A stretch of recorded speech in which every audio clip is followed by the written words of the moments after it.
Minute का समय है तो उसको आप 7-8 मिनट तक कर दीजिए। 16 के दौरान से भाषा रिसर्च पब्लिकेशन और मिनिस्ट्री ऑफ ट्राइबल अफेयर्स के सहयोग से आदिवासी समुदायों के एथनोग्राफी संबंधी परियोजनाओं से जुड़े रहे हैं।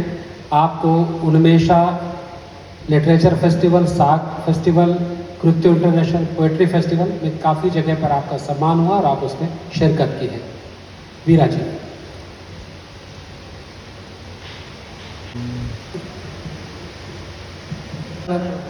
सांस्कृतिक कार्य विभाग,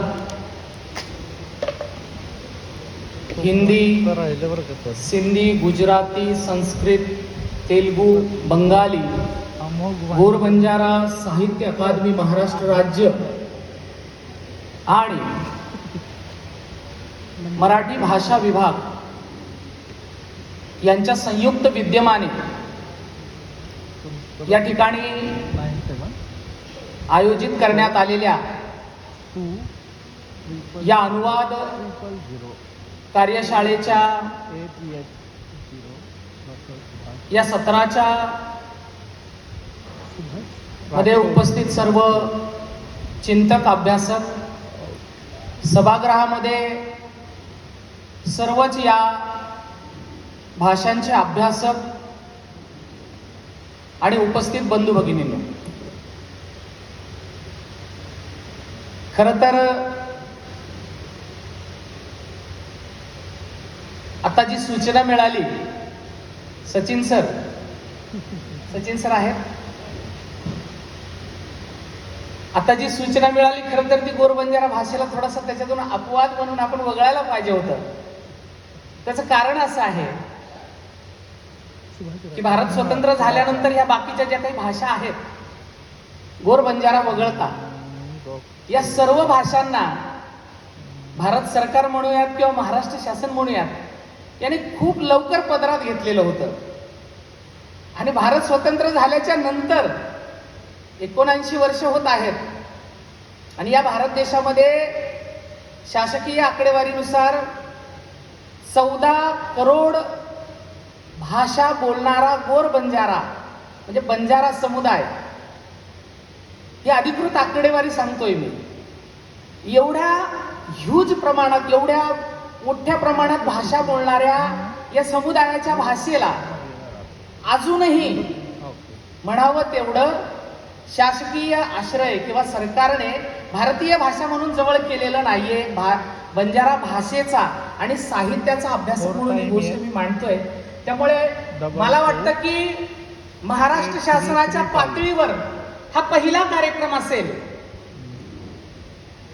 जो स्वतंत्र नाही पण या सगळ्या भाषांच्या सोबत पहिल्यांदा गोरबंजारा साहित्य अकादमीमध्ये त्याचं स्थान मिळालं. आणि मला वाटतं की हा पहिलाच कार्यक्रम आहे, पहिल्या कार्यक्रमातला एक सत्र आहे, त्या सत्रामध्ये बंजारा भाषेला स्थान मिळालेलं आहे. बहुत बड़ी उपलब्धि. याबद्दल मी महाराष्ट्र शासनाचे सांस्कृतिक मंत्रालयाचे मी खूप खूप आभार या निमित्ताने पहिल्यांदा व्यक्त करू इच्छितो. मित्रहो, मी मराठीचा लेखक, कवी, अभ्यासक आणि प्राध्यापक म्हणून कार्य करतो. परंतु मी ज्या भाषेमध्ये जन्माला आलो, बंजारा समुदायामध्ये, बंजारा समाजामध्ये जन्माला आलो आणि त्या समाजाची एक वेगळी भाषा आहे जी केवळ त्या समाजापुरती नाही, केवळ महाराष्ट्रापुरती नाही, तर सबंध देशभर, आणि सबंध देशभरच नाही तर सबंध जगभर ही भाषा बोलल्या जाते. आणि या भाषेचा एकूण जो काही इतिहास आहे, या भाषेतून निर्माण झालेले जे साहित्य आहे, म्हणजे पहिल्यांदा मला इथून सुरुवात करावी लागणार आहे की बऱ्याचदा आपल्या देशामध्ये मी जे म्हणालो की 14 करोड लोक, बंजारा भाषिक लोक या देशात राहतात. एवढ्या मोठ्या प्रमाणात, एवढ्या मोठ्या संख्येने राहणारा हा समाज, त्या समुदायाची ओळख अजूनही ज्या प्रमाणात व्हायला पाहिजे अजूनही देशातल्या आपल्याच बांधवांना नाहीये, याचं एक शल्य आहे. किमान या निमित्ताने तो समाज कोणता आहे, तो समाज कुठे राहतो, त्याची संस्कृती काय आहे, त्याचा इतिहास काय आहे, त्याची भाषा कोणती आहे, त्याच्या भाषेतून निर्माण होणं झालेलं साहित्य काय आहे, या सगळ्या गोष्टींचा या निमित्ताने आज उहापोह करायची पहिली संधी या ठिकाणी मिळालेली आहे. मुद्दा हा आहे की मी अनुवादाच्या बद्दल फारसं बोलणार नाही. त्याचं कारण असं आहे की अगदी सकाळच्या सत्रापासून अनेकांनी अनुवादाची प्रक्रिया काय असते, अनुवाद काय असतो, अनुवाद कसा करायचा असतो किंवा अनुवादासाठी काय करायला पाहिजे यावर सखोल चिंतन मांडलेलं आहे. मी ज्या भाषेचा प्रतिनिधी म्हणून या ठिकाणी आपल्या समोर उभा आहे ती गोष्ट मला फार महत्वाची वाटते. अनेकांना जेव्हा गोर बंजारा साहित्य अकादमी असा एक शासनाचं परिपत्रक निघालं, अनेकांच्या भुवया अशा उंचावल्या, हे काय गोर बंजारा आहे. म्हणजे आपल्याला अनेकांना माहित असेल की एक जगप्रसिद्ध असं गाणं आहे की एक बंजारा गाए जीवन के गीत सुनाए हम सब जीने वालों को जीने की राह बताए. इतकं सुंदर वर्णन केलेलं आहे. एवढंच नाही तर आपण इतिहासाच्या वेगवेगळ्या मागे जातो त्यावेळेस प्रत्येक टप्प्यावर इतकं सुंदर आणि इतकं महत्वपूर्ण मांडणी बंजारा समाजाच्या संदर्भाने केलेली आहे. म्हणजे नजीर अकबराबादीच म्हणतो की सब ठाट पडा रह जाएगा जब लाग चलेगा बंजारा. किती उदात्त भावाने किती त्या शब्दांमध्ये ते वर्णन सामावलेलं आहे ह्याचं मी विश्लेषण करण्याची गरज नाही. म्हणजे मला हे सांगायचं आहे की बंजारा ही एक संस्कृती आहे आणि जेव्हा संस्कृती या स्वप्नेचा किंवा या संकल्पनेचा आपण विचार करतो त्यावेळेस ते केवळ एक शब्द किंवा एक अक्षर नाहीये, तर त्या एका बंजारा या शब्दामध्ये एक विश्व सामावलेलं आहे. म्हणजे आपण म्हणतो की संस्कृतीची व्याख्या पाहत असताना त्या संस्कृतीच्या अनेक पैलूंना आपण त्याच्यामध्ये घेत असतो. म्हणजे त्यांचं जगणं असेल, त्यांचा आचार विचार असेल, त्यांचं खानपान असेल, त्यांची भौगोलिक परिस्थिती असेल, त्यांची भाषा असेल, त्यांचं साहित्य असेल, त्यांचं सांस्कृतिक वैभव असेल, त्यांचे दागदागिने असतील, या सगळ्या गोष्टींच्या मिश्रणातून एक संस्कृती आकाराला येत असते. आणि तेव्हा आपण बंजारा संस्कृती किंवा बंजारा या संस्कृतीबद्दल विचार करू लागतो तर त्यावेळेस त्या संस्कृतीची आपली एक स्वतंत्र अशी ओळख आहे. हे जगातल्या अनेक मानववंशशास्त्रज्ञांनी, अनेक अभ्यासकांनी, अनेक चिंतकांनी वारंवार सांगून ठेवलेले आहे. ते त्याच्या खोलात मी जाण्याची गरज नाही. पण मला हे या गोष्टीवर मी प्रकाश का टाकतोय की मी अगदी 4-5 मुद्दे या ठिकाणी मांडणार आहे. एक ओझरता जो बंजारा समाजाचा जो सिनारिओ आहे त्याचं या देशामध्ये किंवा या जगामध्ये काय योगदान राहिलेलं आहे का, म्हणून त्या गोष्टीकडे आपण लक्ष वेधलं पाहिजे.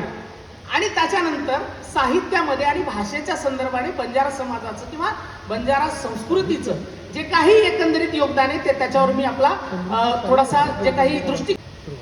मित्रांनो, ही गोर बंजारा म्हणवल्या गेलेली जी काही एक संस्कृती आहे, एक समाज जो आहे, आता सिंधी भाषिकांनी या ठिकाणी सांगितलं की त्यांचं जे नातं आहे ते सिंध, म्हणजे त्या अर्थाने मी म्हणेल की आपण भाऊ भाऊ आहोत. त्याचं कारण असं आहे की अनेक इतिहासकारांचे जर तुम्ही संदर्भ पाहिले तर हा समाज कुठून आलेला आहे, या समाजाचं अस्तित्व कुठलं आहे हे जेव्हा ते मांडतात तेव्हा आजही बंजारा भाषेमध्ये अनेक सिंधू संस्कृतीशी संबंधित गाणी आजही गायल्या जातात. सिंधू नंदी रे राळे म सप्त सिंधू रे पाळे म आर्य दमाडिया दामण लगागो मारो सेना नायक, अशी गाणी आजही म्हटल्या जातात. भाषांचे ते साधर्म्य अर्थासह आहेत की खूप मला सांगता येतील. म्हणजे सिंधू सभ्यता, सिंधू संस्कृतीमधले जे पणी नावाचे जे व्यापारी लोक होते, हे पणी नावाचे व्यापारी लोक जे कोण होते त्यांचं जे वर्णन झालेलं आहे, त्यांची जी ओळख आहे, ते आजचे जे बंजारे आहेत, बंजारा जे आहेत, हे बंजारे म्हणजे तत्कालीन पणी मानल्या गेलेले आहेत.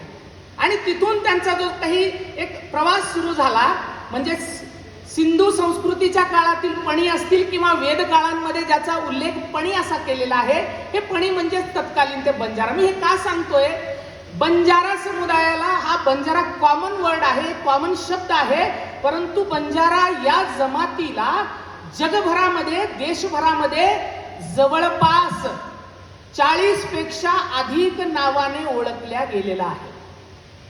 मग त्याच्यामध्ये गोर बंजारा असेल, बंजारा असेल, लंबाडी असेल, लमानी असेल, लवाना असेल, सुगाली असेल, गामणिया असेल, गवारिया असेल, बाजीगर असेल, मथुरा असेल, अशी कितीतरी 40हून अधिक नावाने. आणि जे युरोपभर पसरलेले जे जिप्सी आहेत, रोमा जिप्सी, हे बंजारांचा पार्ट कधी काळी ते भारतातून तिकडे मायग्रेट झाले आणि तिकडे राहिले.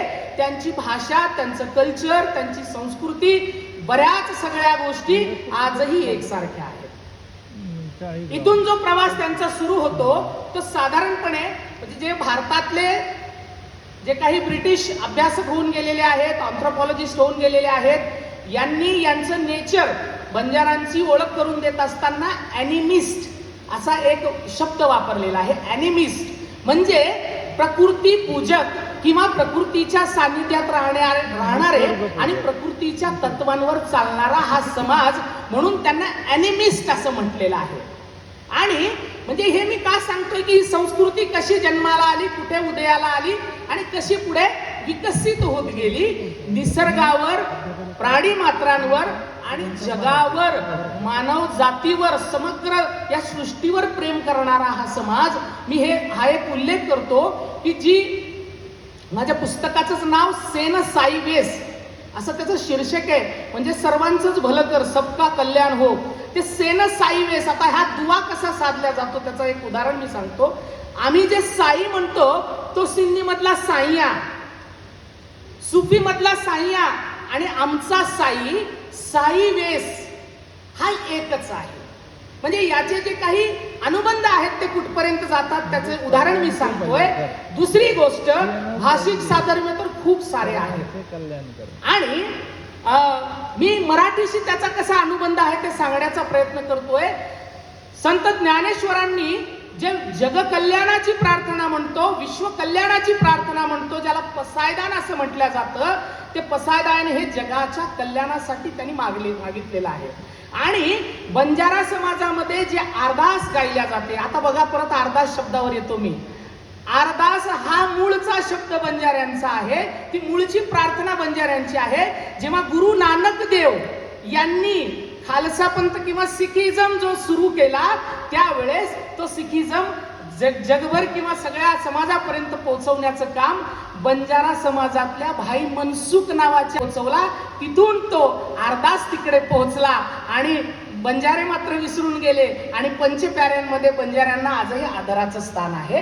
हा अनुबंध जो सांगतोय मी की पसायदान, हा याच पसायदानाचा आशय कधीतरी इतिहास काळामध्ये, प्राचीन काळामध्ये या बंजारा समुदायाने सेन साईवेस, किडा मुंगीनं साईवेस, जीव जनगानीनं साईवेस, कोरू गोरूनं साईवेस, फुटा मुंगरीनं साईवेस, या सृष्टीतल्या प्रत्येक चराचराचं कल्याण कर, ही एवढी वैश्विक प्रार्थना त्या काळामध्ये या बंजाऱ्यांनी गायलेली आहे.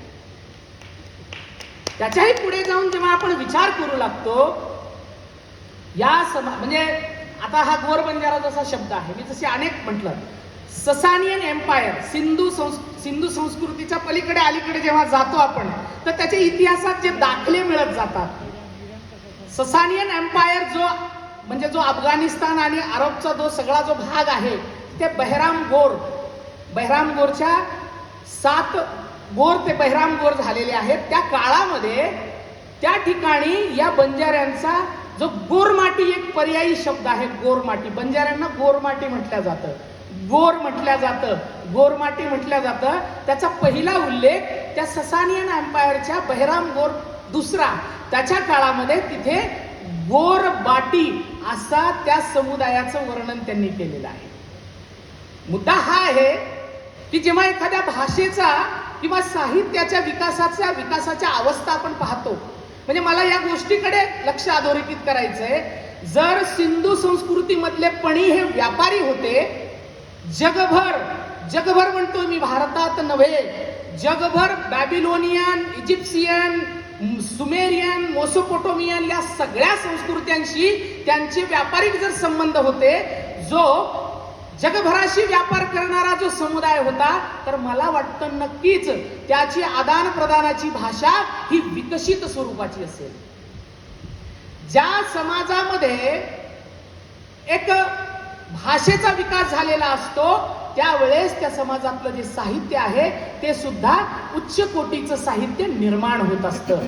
आणि मला वाटतं इतिहासाने जरी नोंद घेतलेली नसेल, इतिहासाने जरी त्यांना अंकित केलेलं नसेल, परंतु ती परंपरा मौखिक स्वरूपामध्ये आजही पिढी दर पिढी ती आजपर्यंत ती आपल्यापर्यंत पोहोचलेली आहे. म्हणजे पुढे मी जर जाऊन सांगितलं तर गौतम बुद्धाच्या काळामध्ये आपण जर गेलो तर बुद्धांचा विचार, जेव्हा ते तपस्वी आणि भिल्लक हे दोन मुद्दाम करून उल्लेख करतो, जे तथागत गौतम बुद्ध समाधी अवस्थेतून बाहेर आले, त्यांना जेव्हा पहिल्यांदा पाणी पाजलं गेलं आणि त्यांचा विचार जो त्या वाटेवरून जाणारे तपसू आणि भिल्लक नावाचे व्यापारी बंजारे, ज्याला सार्थवाह असं म्हटलेलं आहे, बौद्ध काळामध्ये सार्थवाह असं एक नाव मिळालेलं आहे. त्यांच्या काळामध्ये याच बंजाऱ्यांना चारण म्हटलेलं आहे. आणि चारणांची डिंगल पिंगल काव्य शैली ही जगामध्ये प्रसिद्ध आहे, ती मी सांगायची गरज नाही. म्हणजे हा जो अनुबंध आहे हा हजारो लक्षावधी वर्षांचा जो मानवी इतिहास हिंदू संस्कृतीपासून येतो, तिथपासून याचे उल्लेख स्पष्टरित्या आपल्याला सापडतात. सिकंदराच्या काळामध्ये असेल किंवा दंडीने तर त्याचं स्वतंत्र वर्णन केलेलं आहे. वणजकारा म्हणजे मी जे म्हणालो, पणी पणीचा वणी, वणीचा वणजक, वणजकचा वणजकारा, आणि त्याचा पुढे वणजारा, आणि वणजाराचा मुस्लिम राजवटीमध्ये बंजारा झालेला आहे. नानकदेव, कबीर आणि भक्ती साहित्याच्या काळामध्ये याच वणजारा समाजाला बंजारा असा त्याचा उच्चार केला गेला आणि त्याचा प्रवास पुढे झाला. कबीरांनी तर इतकं प्रचंड लिहिलेलं आहे, रहीम संत रहिमांनी लिहिलेलं आहे. खूप सारे उदाहरण देता येतील. महाभारतामध्ये उल्लेख आहे, वेदांमध्ये आहे, रामायणामध्ये आहे, अशा कितीतरी महाकाव्यांमध्ये, या पुराणांमध्ये सुद्धा त्यांच्या अस्तित्वाचे संदर्भ सापडतात. आणि तिथून पुढे जेव्हा आपण पुढे येतो की हा समाज, आपली संस्कृती, एक जी काही कलरफुल संस्कृती आपण म्हणतो, मी आता सुनीता दागाजी इथे नाहीये, त्यांच्याशी बोलत असताना म्हणजे मी तर म्हणेल की ही अनुवाद कार्यशाळा आणि आपण अनुवादाचा जो सेतुबंध इथे बांधत आहोत, मला वाटतं हा अनुवादाचा सेतुबंध आणि भाषेचा सेतुबंध या देशामध्ये सगळ्यात पहिल्यांदा कुणी जर बांधला असेल तर तो ह्या बंजाऱ्यांनी बांधलेला आहे, हे लक्षात घ्या. आणि हे कॉन्फिडन्सने सांगतोय, त्याचं कारण असं आहे की ही व्यापारी जमात होती, ही या प्रदेशातून त्या प्रदेशात, या देशातून त्या देशात जात होती. आणि हे करत असताना जेव्हा एका प्रदेशातून अनेक प्रदेशांमध्ये एक समुदाय फिरत असतो, त्यावेळेस त्याला व्यापाराच्या निमित्ताने असेल किंवा भटकंतीच्या निमित्ताने असेल, जगभरातल्या अनेक भाषा त्याला ज्ञात असतात, त्याला माहीत असतात. आणि माझ्यासारख्या तांड्यातल्या कुठल्याही बंजाऱ्यानं जर विचारलं तर at a time bye bone त्याला 4 भाषा येतात. आणि ज्याच्या सीमावर्ती भागामध्ये ज्याचं वास्तव्य आहे त्याला ॲटलिस्ट 6 भाषा येतात. हे भाषिक जे समृद्धी आहे ही बंजाऱ्यांकडे खूप आधीपासूनची आहे. म्हणजे यांनी काय केलं तर यांनी कुठल्या भाषेला वर्ज्य मानलं नाही, सगळ्या भाषांना आपल्यामध्ये सामावून घेतलं.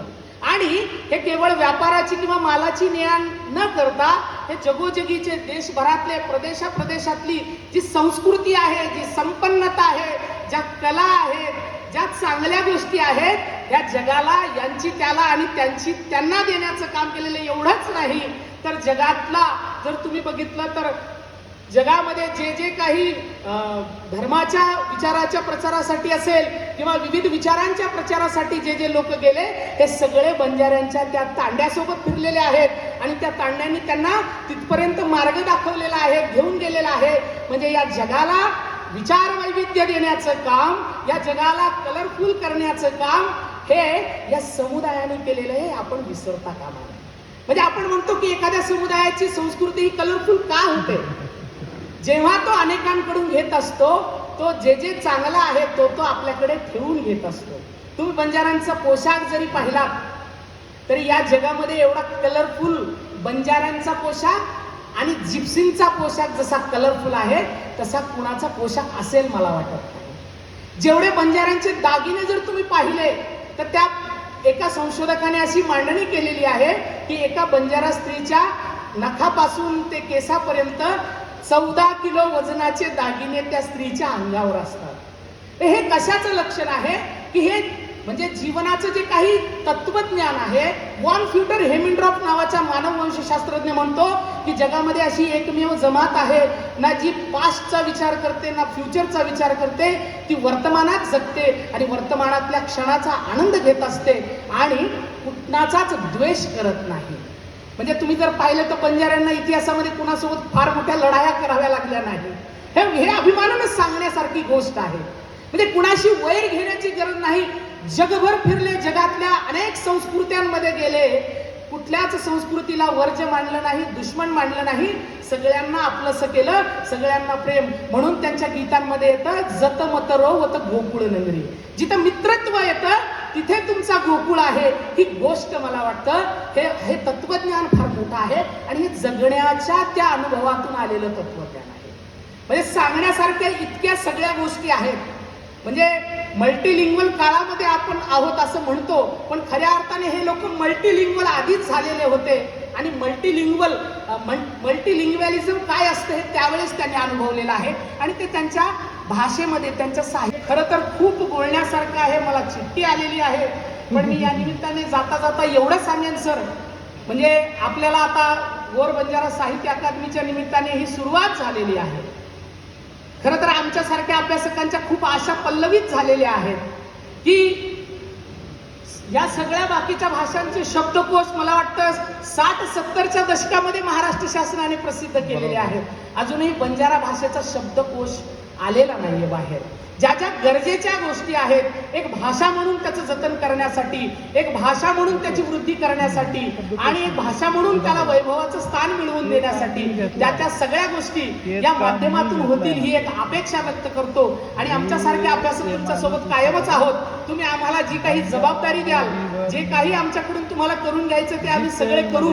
परंतु पहिलं पाऊल तुम्ही टाकलेलं आहे आणि अजूनही आपल्याकडून एक जोमाचं पाऊल पुढे करून लवकरात लवकर बंजारा गोर बंजारा साहित्य अकादमी कार्यान्वित करावी. म्हणजे केवळ शासकीय नियम म्हणून समिती जाहीर झाली, परत रद्द झाली आणि त्या भाषेच्या कार्याला सुरुवात करण्यासाठी आपल्याकडून लवकरात लवकर शासनाकडून पुढची पावलं उचलल्या जावीत आणि जेणेकरून या भाषेचं खऱ्या अर्थाने जे काही काम आहे, भाषेच्या उत्थानाचं, या भाषेच्या विचार प्रसाराचं, प्रचाराचं ते काम होईल. आणि म्हणजे मी सांगेन की आता होळी येते. बंजाऱ्यांची होळी जर कुणी पाहिली असेल तर बंजाऱ्यांच्या होळीचं जे काही एक वैशिष्ट्य आहे, एक जे काही एक भयंकर असा ऑरा असतो आणि एक जे काही म्हणजे सगळ्याच गोष्टींचा रंग, गीत, नाच या सगळ्यांचा मिलाप असतो. ती लेंगी, हा लेंगीसारखा वाङ्मय प्रकार, प्रचंड जीवनाचं तत्वज्ञान त्याच्यामध्ये आहे. अशा सगळ्या गोष्टी सगळ्या जगापर्यंत जातील. धावलो नावाचा प्रकार, धावलो मध्ये जेव्हा ती स्त्री रडते आणि गाणं म्हणते त्यावेळेस त्या समोरच्याला भाषा जरी कळत नसेल तरी त्याला आपोआप हुंदका गाठून येईल. म्हणजे ज्याला रुदाली आपण राजस्थान मधली म्हणतो तशीच धावलो नावाचा प्रकार. इतके प्रचंड प्रकार म्हणजे मी तुम्हाला सांगेन की जवळपास 40, 50, 60 असे लोक परंपरेतून ज्यांनी स्वतःचे काव्य प्रकार, स्वतःचे साहित्य प्रकार तयार केले, त्याच्यावर कुणीही अभ्यास केला नाही. ते करण्याची खरी गरज आहे आधुनिक साहित्यामध्ये. खरं तर म्हणजे मी एकच उल्लेख करतो सर, म्हणजे गोर बंजारा भाषेला कुठेच आजपर्यंत पुरस्कृत केलेलं नाही, कुठलं अनुदान नाही, कुणी पुस्तकं छापत नाही. आमच्यासारखे भाषेसाठी काम करणारे देशभरातले लोक ते काम करत असतात. आणि अभिमानाची गोष्ट ही आहे की बंजारा भाषेतल्या एखाद्या साहित्यिकाला देशातला पहिला साहित्य अकादमी सारखा पुरस्कार मराठीतून लिहिल्यानंतर मला मिळतो. कारण बंजारा भाषेतून लिहिल्यानंतर तिथे कुठे हे नाही, म्हणून बंजारा भाषेचं तत्वज्ञान, बंजारा भाषेचं जे काही आहे ते मराठी भाषेतून तिथं लिहावं लागलं. त्याच्यानंतर एक रमेश कार्तिक नायक नावाचा तेलुगू भाषेतून लिहिणारा, त्याने बंजाऱ्यांचं तत्वज्ञान तेलुगू भाषेतून लिहिलं. सांगायचं तात्पर्य हा आहे की मोतीराज राठोड असेल, किंवा रमेश आर्या यांना भारतीय भाषा सन्मान बंजारा भाषेसाठी दिला गेला. महाराष्ट्र शासनाने सुद्धा अनेकांना पुरस्कृत केलं. जयराम पवार असेल किंवा गणपत राठोड यांना हिंदी साहित्य अकादमीने त्यांच्या लेखनासाठी पुरस्कृत केलेलं आहे. या सगळ्या गोष्टी सकारात्मक आहेत आणि उत्साह वाढवणाऱ्या आहेत. सकारात्मकता अशीच पुढे जाईल आणि बंजारा भाषेसाठी जे काही आपल्याला करता येईल ते आपण सर्व मिळून करूयात, एवढीच अपेक्षा या निमित्ताने ठेवतो. पुनश्च एकदा सचिन सरांचे खूप खूप मनपूर्वक आभार. मला आपण या ठिकाणी बोलावलं आणि एक पहिल्यांदा बंजारा भाषेबद्दल या ठिकाणी बोलण्याची संधी उपलब्ध करून दिली, त्याबद्दल शासनाचे आणि सचिन सरांचे विशेष आभार. धन्यवाद.